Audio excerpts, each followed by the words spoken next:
Nationally, gas prices continue to stay above $4 a gallon as the war with Iran remains unresolved. Yeah, it's putting a strain on everyday Americans, but especially those who rely on their cars for a living. Of course, we're talking about those who do rideshare or food delivery. And As Lee Waldman reports, some drivers are on the brink of quitting over these higher gas prices. There are drivers that are having their cars repossessed.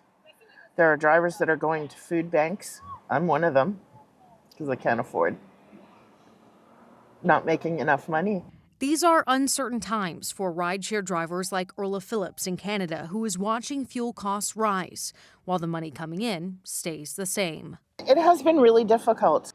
Last month, before the national average for gas reached the $4 milestone, a rideshare driver in Atlanta was wondering how she would continue. I'm working now, for rideshare, and I don't know what that's going to look like next week, because if gas is $4 a gallon, I'm done. Rideshare companies like Uber and Lyft announced ways to help drivers save at the pump.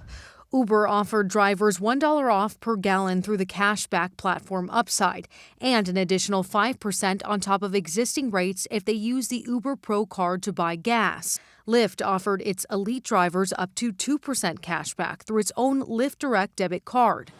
All of this comes as Energy Secretary Chris Wright says oil prices will likely continue to climb. We're going to see energy prices, high and maybe even rising until we get the ships, meaningful ship traffic through the Straits of Hormuz. Patrick DeHaan with Gas Buddy agrees, saying the only alternative would be demand declining. Which is obviously very unlikely here in the interim, especially as we get into warmer weather. Americans are driving more, not less.